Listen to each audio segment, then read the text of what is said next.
On a une zone qui est réservée que pour moi, enfin que pour moi et mes joueurs. Donc ça c'est génial avec une qualité d'herbe exceptionnelle. Donc bon, il y a tout des joueurs amateurs et professionnels qui viennent ici. Et on a à peu près 2000 m² de surface sur herbe et on peut taper des Pro V1. Franchement, c'est qualité d'herbe, qualité de sol. On a un petit putting green là-bas qui est parfait. On a vraiment ce qu'il faut, quoi.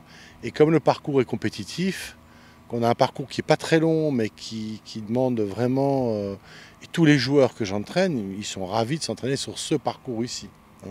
À Saint-Donat, l'avantage qu'on a, c'est qu'on a tout le temps des bons greens, en fait. Tout le temps des bons greens, il y a un très bon greenkeeper. On a un climat ici qui est vraiment très très doux, quoi. On a pas mal de pros qui sont sur l'autre zone de l'autre côté, ils sont 7. Et tous, on a fait des formations. Moi, je leur ai donné un peu mes éléments de travail. Bien sûr que quand ils ont...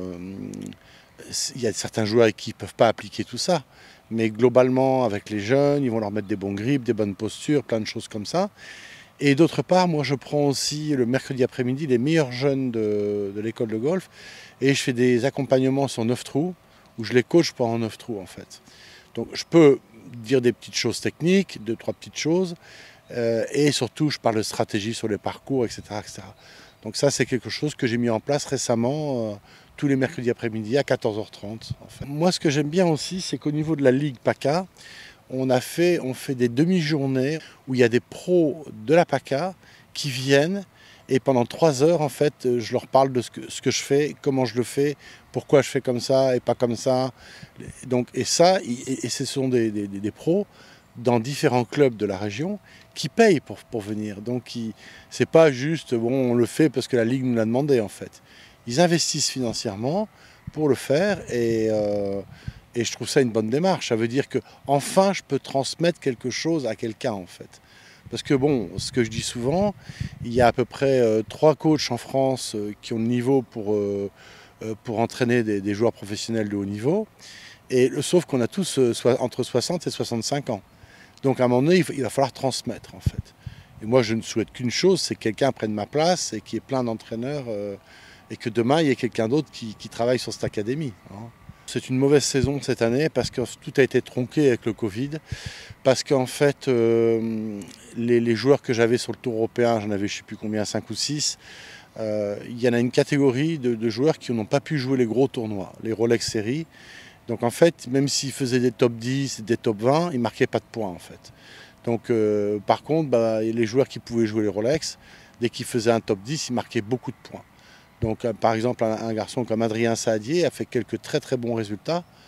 Il a fini, je ne sais plus, 6e en Suisse, il a fait en Autriche aussi 6e, mais il ne marque pas les points. Et est loin de marquer les points pour rester dans le top 120 des cartes européennes. Alors après, il y a Robin Roussel qui, lui, a une catégorie protégée pour l'année prochaine, mais il va pouvoir jouer qu'une quinzaine de tournois sur le Tour européen. Et il ne pourra pas jouer les gros tournois.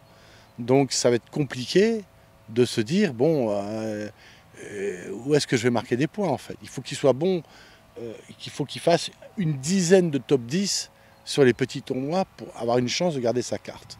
Voilà. Donc après, j'ai pas de problème avec Antoine Rosner qui lui a gagné, etc., et qui doit être 35e de la race, quelque chose comme ça. Bon, après, il y a des joueurs qui sont dans la transition comme David Ravetto, qui lui était l'année dernière Alps Tour. Et on a réussi à gagner une année, parce qu'en fait, dès qu'il a eu des invitations sur le Challenge Tour, il a fait des top 10, et du coup, il a pu faire toute sa saison sur le Challenge Tour, et on a gagné au moins une année, en fait. Donc l'année prochaine, il se retrouve avec une très bonne catégorie Challenge Tour, une pleine catégorie Challenge Tour, ce qui lui a permis de gagner une année, en fait. Oui, il faut vraiment que les joueurs comprennent. Là, j'ai un joueur qui vient de réussir les quarts de l'Alps Tour, il a fini 9e des quarts de l'Alps Tour, et je ne l'ai même pas félicité. Je lui ai dit, maintenant, il va falloir te bouger, il va falloir bosser. Tu n'arrives plus le matin à 11h. Parce que c'est de plus en plus difficile. Donc les joueurs, il faut qu'ils comprennent maintenant qu'il faut bosser encore plus. Et surtout bien travailler, en fait.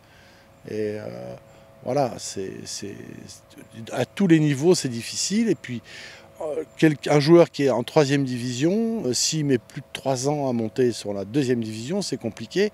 Puis une fois qu'il est en 2e division, il ne faut pas y passer 10 ans, quoi, hein. Il faut que ça aille assez rapidement. Vous avez des joueurs, des très jeunes de 20 ans, qui gagnent sur le Tour européen. Donc c'est tout ça qu'il faut booster, en fait, hein.